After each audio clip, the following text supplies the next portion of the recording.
Hello and good morning from New York City, where you join me outside what is probably the world's most famous railway station, Grand Central Terminal. Located in Midtown Manhattan, the station is situated only around half a block from another of the city's iconic landmarks, the Chrysler Building, which enjoyed a very brief stint as the world's tallest building for about 11 months between 1930 and 1931, until it was overtaken by the nearby Empire State Building. Anyway, unlike a lot of people who visit Grand Central, I'm actually here to catch a train, and today we'll be heading up to Stamford in nearby Connecticut with Metro North Railroad. But first, I think we'd better take a look and see just why this iconic station is one of the top 10 most visited tourist attractions anywhere in the world.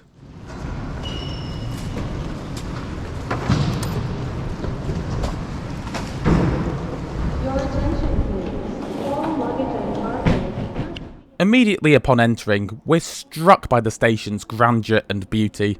Its fantastic Beaux Arts style of architecture is a staple piece throughout. Having opened in 1913, in terms of passenger numbers at least, the station now acts as New York's secondary station, with Grand Central now exclusively serving the commuter lines to the north and also very soon the east of Manhattan.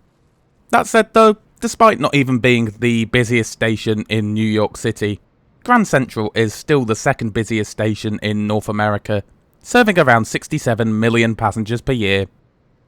Moving further into the building, we find the part of the station that probably first pops to mind when you think of Grand Central, that is the spectacular main concourse.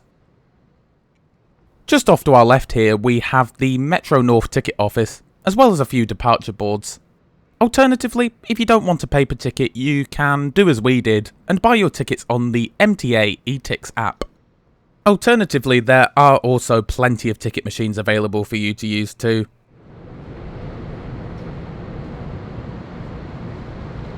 Attention customers, for your safety and the safety of others, please do not sit on the floor.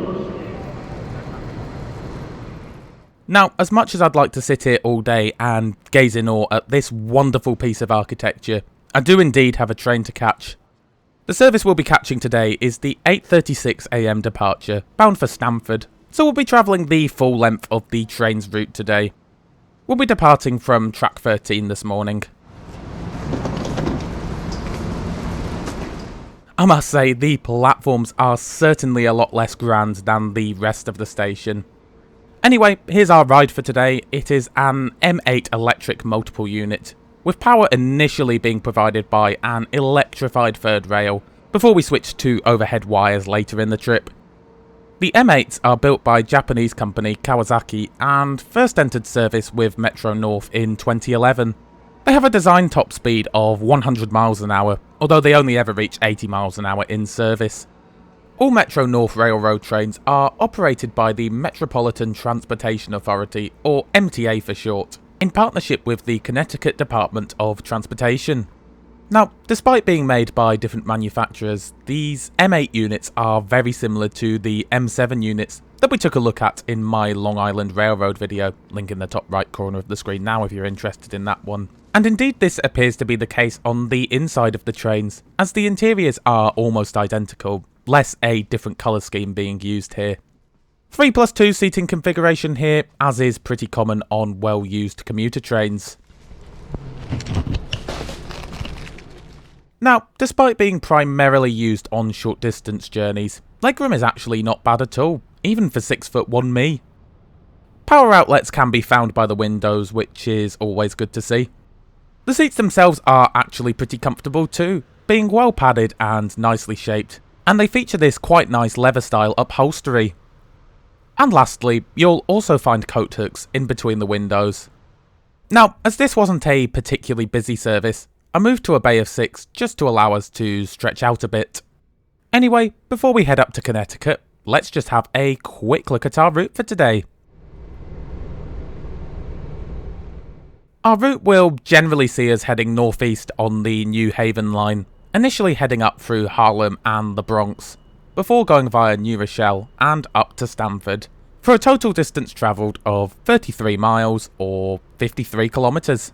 Scheduled travel time is 1 hour and 15 minutes. and we depart Grand Central on time at just after 25 to 9. The first few minutes of the trip see us travelling underground as we begin to make our way north and out of Manhattan.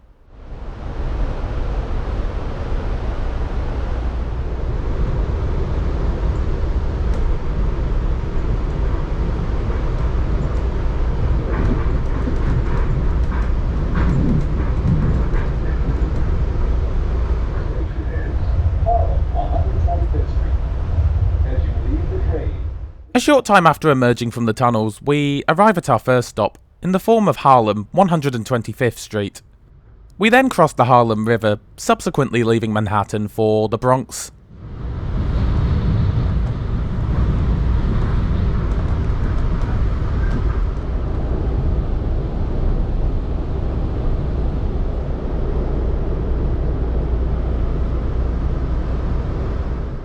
Like the sound of ad-free early access to videos, all while helping the channel out, then be sure to check out my Patreon and channel members pages to get this for as little as $1 per month. Links can be found in the description below.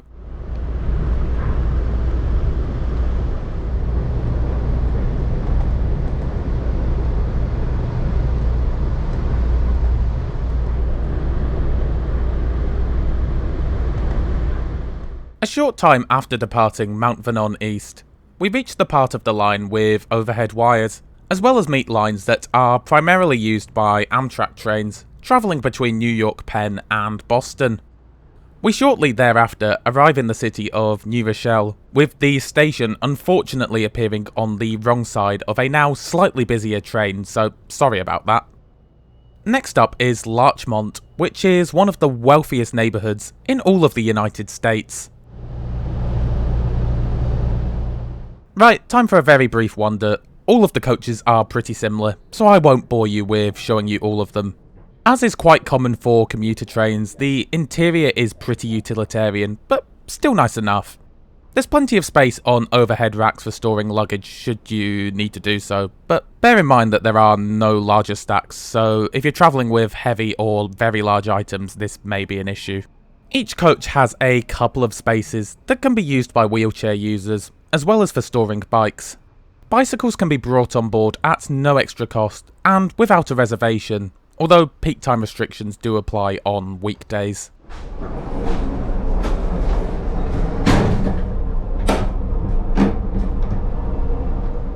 In each two-car unit, you'll find a toilet in one of the coaches. It's nice and accessible, and while hardly the height of cleanliness, I'd certainly come across much worse on local trains, and everything was working, so not too bad in my books.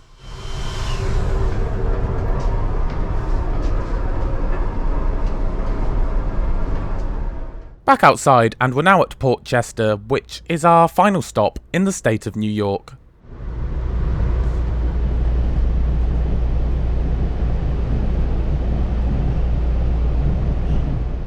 Just a few minutes later, and we're in Greenwich, Connecticut that is, not the Meridian in London. Before too long, we find ourselves approaching Stamford, and the end of our trip today. Overall, I think that this is a pretty nice and convenient service.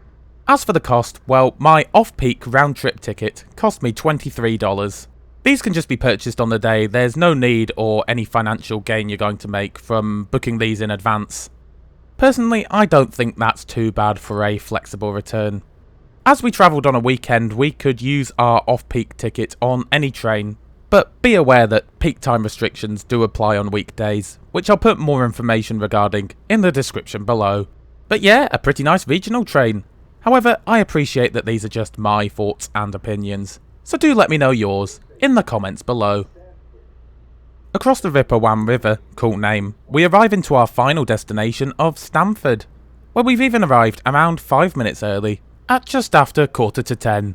You can change here for services heading further up the New Haven line towards, well, New Haven, as well as Amtrak Acela and Northeast Regional services towards Boston. Anyway, with that, I do hope you enjoyed the video. If you did, be sure to help us out by giving it a like, I'd greatly appreciate it.